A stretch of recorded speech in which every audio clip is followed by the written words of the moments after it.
Hello, friends, and welcome back to Market Shares. I'm your host, Tony Blodgett, and I'm sure, like many of you, if you're in the mortgage business, you may have been at the Mortgage Mastermind Summit 2024 last week, like I was.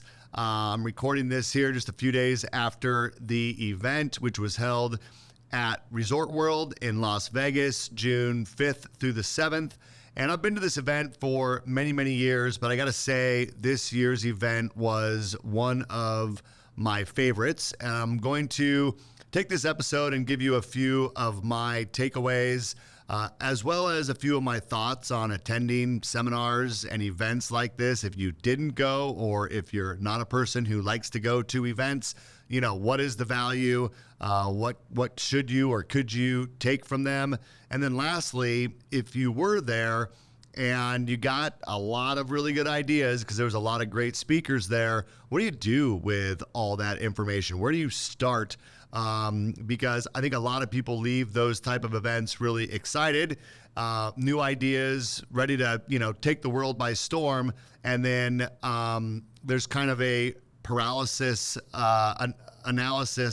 paralysis that happens, and nothing ever gets done. So we're going to talk a little bit about how to implement that and the leaps forward that I've seen in my career over the years by attending events just like Mastermind. So like I said, this event was in Las Vegas, new venue, by the way. It was at Resort World, which was pretty cool. It's been at the Palms for a number of years.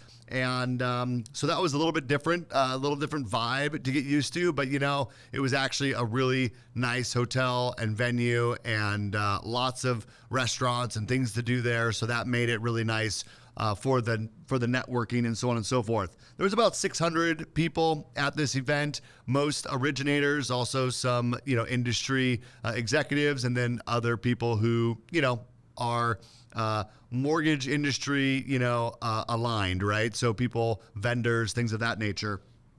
For me, I really love the executive breakout sessions, just because that's kind of the lane that I'm mostly in. So it's great to hear from some of the other executives around the mortgage industry, kind of what they're dealing with. And, I got to be honest with you, although those were probably well attended by other executives, man, it really would do very well for the loan originators to hear what's going on at the executive level within not just their organization, but others as well, because we all are dealing with the same challenges. The last 2 years in the mortgage industry has not been the easiest 2 years. And as a result of those pressures, every company is handling things differently, but yet you hear the same sorts of themes over and over again. And, for me, it's kind of reassuring, to be quite honest with you, just to hear that there's others out there that are going through the same things that you are. Some of the strategies that I hear other companies are deploying, I'm like, oh yeah, we've talked about that, or we're doing that as well. We're on the right track. Some of the challenges that maybe we know exist but haven't been dealt with, at least we know that, we're all dealing with the same thing. So I personally love the executive breakout sessions. And I will admit, I was not able to attend every single minute of the conference. I did have some pre-scheduled calls and things like that pulled me away. But I did my best to be as present as I could. And if I was actually interviewed by somebody right after the event, and what they asked me was, what was my biggest takeaway from Mastermind? And this might sound a little interesting, being that it's 2024, with all the modern age of people doing, video like we're doing here, and podcasts and social media and AI and all this, kind of new fancy stuff. But what I heard, the undertone that I heard from a lot of speakers, were talking about the basics, just getting back to not even getting back, just the fact that the basics have never actually left the mortgage industry. This is still a relationship business. And so I sat in on Tim Brahim's presentation.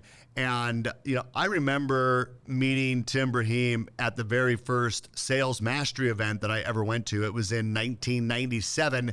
And even back then, Tim was talking about how to best manage your database and the importance of having a database and what that, looked like for a loan originator. Matter of fact, he handed out a 3.5-inch, I'm going to date myself here, a 3.5-inch floppy disk, which was a template that you could plug into your ACT database to make it mortgage specific.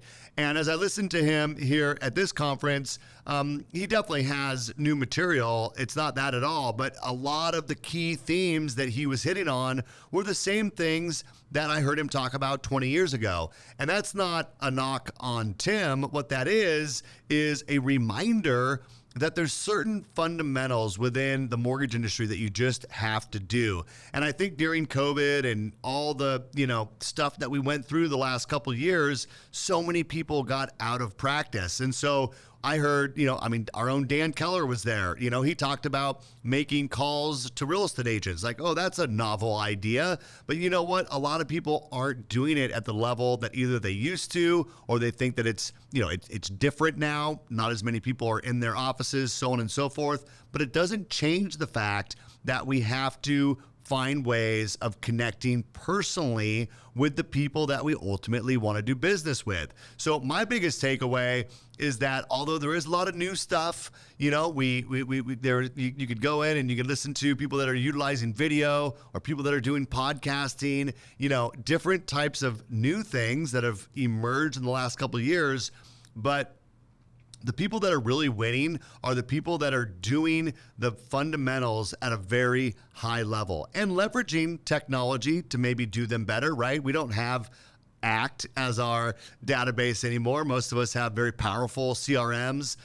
We have a great CRM at our organization, Bonzo, which allows you to do things that you could never have dreamed of with ACT, right? I mean, I can send, text messages. I can send images, videos, screen capture, all these different things. I've talked about it here on the podcast a number of times. And so many others, Salesforce and, other CRMs out there that do a lot more, but it's still the basic fundamental of managing your past clients, managing your prospects, and how it is that you do your follow-up. A lot of people talked about putting on events. People that are having a lot of success right now are focusing on leveraging one-to-many. It's great to go to open houses and meet realtors. You should do that. It's great to schedule a coffee meeting or whatever with someone that you, maybe a listing agent, you just, did a successful transaction with. That's great. But where I see a lot of success is people that are putting on events, utilizing technology to market those events and brand them. But at some point, you got to show up in front of a room full of people and do a presentation, whether that's a clock hours class or whether you're doing a first-time home buyer training or you're talking about some unique products or programs that you and or your company specialize in. That's working for people. That's not a new concept, but it's one that a lot of people got out of practice of doing, and those that are doing it are having a lot of success with it. The fact that you need to have your staple of referral partners, maybe that's 7, 8, 10, 15 real estate agents who think of you with every transaction that they do. You're their go-to guy. Have a couple of financial advisors, an estate attorney, kind of this basic stable of people that you can count on for referrals month in and month out, where they truly understand what your value proposition is as a mortgage professional, and you can reciprocate as well because your clients need their services also, and you can cross-refer and cross-sell each other. So those were some of my biggest takeaways, and I was surprised, honestly. If you would have asked me before I went there what I thought I was going to learn or take away, I probably would have talked about AI. I would have talked about, some other of these, fancy things, but it just, the undertone for me was, look, the basics are still important. And if you've got out of practice doing those, you need to have the basics first and then pepper in all the new fancy social media, video, stuff, and AI, obviously leveraging AI. People that do it very well are seeing a lot of success, saving a lot of time, really, is what it boils down to. Now, I had to leave before the final day was over, so I did not get an opportunity to see Phil Jones speak on Friday. And Phil Jones wrote the book, exactly what to say. And I met Phil at the event and had a chance to chat with him for a minute. And so I made a point to download his book, Exactly What to Say, in my Audible. And I did listen to it on the airplane ride home on Friday. And this is the kind of book where, it's a short book. I finished it on my flight. So it's a very short book. And it's one of those books where it was great to listen to. I picked up a lot from it, but it's definitely the kind of book where maybe buying the hard copy or having your notepad in front of you to really take down some of the notes and ideas would be better. I know that there is some, Deborah Bird, who I had on here. She does a certification course with Todd Bookspan. And so there's other ways of getting Phil's content, if you will, besides just his book. I would definitely look that up. I was really impressed by his book. I wish I had the opportunity to see him speak in person. And I do think that the words that we say matter. I am not an expert at this, but some of the things that he pointed out, I could see where if you're a real estate agent, if you're a mortgage originator, and really also if you're a recruiter or a manager who's responsible for growing a team, some of the scripts and some of the things that he mentioned in that book, I could see really working well in those circumstances. So I'm definitely going to circle back, listen to that book again with my notepad in front of me, and maybe even seek out a class. I could see myself spending a day learning some of those best practices. Because you guys have heard me talk about scripting, and I think scripting is really important, and knowing exactly what to say and when to say it makes all the difference in the world. Because if you don't think that we're salespeople here in mortgage and real estate, you're kidding yourself. We absolutely are. And the words that we say and when we say them and how they say them make a huge difference between building relationships, people that really like you, and people that actually want to transact with you. Look, you want the people that you do business with to be your friend and like you as well, but that's not going to pay the bills if that's where it ends. They have to be willing to do business with you as well. And sometimes it's those words, those slight differences in how you say things that will make that difference. So I missed Phil, but huge takeaway. I'm glad I met him, and his book was awesome. Okay, so let's say that you were... Actually, before I get into that, let me just kind of give you I've been going to conferences like this one literally since I got in the mortgage business. I got in to the mortgage business in July of '97, and the first event I went to was Sales Mastery, which is typically in October. So my guess is what's that, 120 days, a few months after I got in the mortgage business, I was at my first conference. And for me in particular, what it does for me is a couple things. One, I loved seeing the people up on stage and the levels of success that they had created for themselves and their career, and realizing that they're just normal people. They probably took a similar path that I did. And well, for me at that first one, that path that I was just beginning, they were just beginning at some point. And look at where they are today, the production numbers they do, the notoriety that they have in the industry, the network of people that they know. So that's the first thing. It humanizes some of these really big producers. And if you're newer to the industry, or if you've just never been the kind of person that attends these events and you're having a tough time getting the vision, getting the mindset of someone who's a real elite performer in this industry, going to an event like this allows you to connect with those people. Now, the other thing it's always done for me is it creates great networking opportunities. I've met so many people at these conferences that I've developed, career-long relationships with. And I encourage you, if you go to one of these conferences, look, people are there to network. I mean, they're open to discussion. So if someone gets off stage and you see them in the hallway, you should go up, you should talk to them, you should start a relationship with them. And I would say that for anybody at the conference. I mean, that's why people are there. They want to network. They want to meet new people, for the most part, or most people do, I would say. And so take that opportunity to build those relationships, trade phone numbers, stay in touch, and you'll see these people year after year, and you never know in this industry how those relationships might benefit you, or you might be able to help support, someone else because of a relationship that you made. There were so many examples of that for me. Now I'm 27 years in the industry with, tens of, maybe hundreds, I don't know, probably not hundreds, but lots of conferences in my, behind me, and so many people that I got to hang out there with are people that I've met really only at industry events like this. So it's a great opportunity to network, and you should really take advantage of those opportunities if you go to an event like this. Okay, so the last thing I want to talk about is, okay, what do you do with all this information? If you were at Mastermind, you probably took feverish notes like I did for the sessions that I was in. A lot of it was geared towards originators. So, I took notes. I'll use it for coaching strategies with loan officers that I work with, but I don't originate loans today. So it wasn't as much of a takeaway for me, but I've been there. I went to events.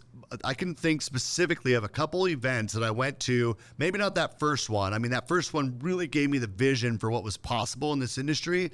But I remember going to a sales mastery event probably 4 or 5 years after I was in the industry. I was doing okay by most people's standards, but I went to that event, and when I came home, my business doubled because of some things that I implemented just at that one seminar. And then I remember a few years later, I went to a buy referral only event with Joe Stumpf. And I don't know, for whatever reason, I was really focused. The material really landed with me in a good way. I implemented a few key strategies, and my business doubled again. So I can specifically remember 2 times in my career where just a 2-3 day seminar literally doubled my business. Well, how does that happen? Because everyone's at that event, and not everyone's business doubled. Then I'd gone to plenty of other events where I didn't see the same lift in my personal production. And here's what I would recommend that you do. First of all, when you go to these events, go there to attend the event. I mean, you can go to Vegas and party and hang out and do that sort of stuff at any time. I really encourage people, look, you're in Vegas. You're probably still going to go out and have a little bit of good time, probably go out to a dinner a little bit too late with some friends or people you meet at the event. You might gamble a little bit, all the things that Vegas has to offer. But, attend the event and take notes and be ready.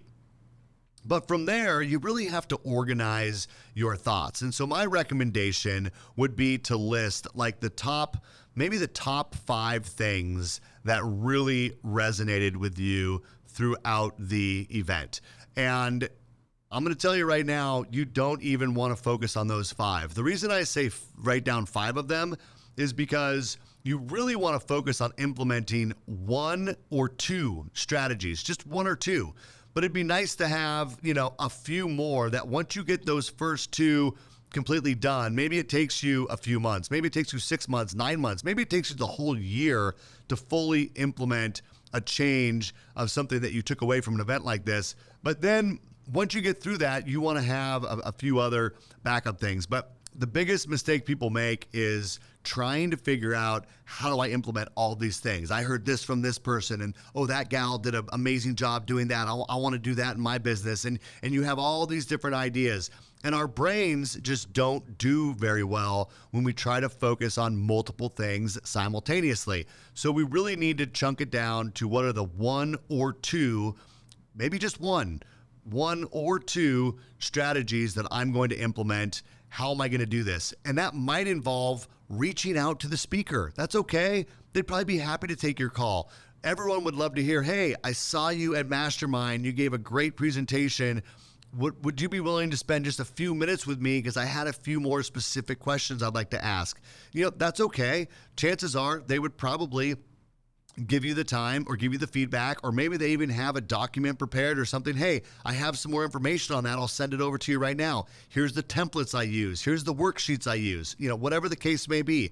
So don't be afraid to seek that out. But I would say chunk it down to 1 or 2 things that you really want to implement, and then just work on those things and find the things that that really got you excited, where you say, hey, I could see where that would make a big difference in my business, and something that you're willing to commit the time to. But don't overwhelm yourself. Don't try to implement everything.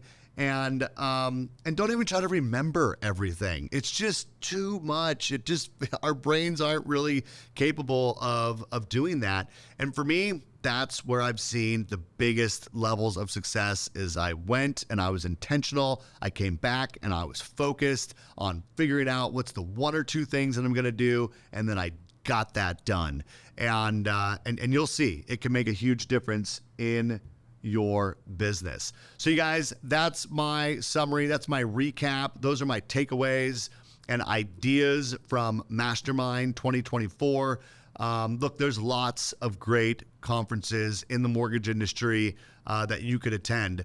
What I would suggest is if you're someone who's never been to a conference and you thought, it's too much money, travel, it's a hassle, look, I would find the way to make it happen because you don't know who you're going to meet. You don't know what idea you're going to take away that's going to spark that change in your business that you really need. So with that, you guys, I hope you enjoyed this episode. I hope that those things helped you, and if nothing else, inspired you to maybe consider going to a conference in the future. And until next time, this has been Market Shares. Take care.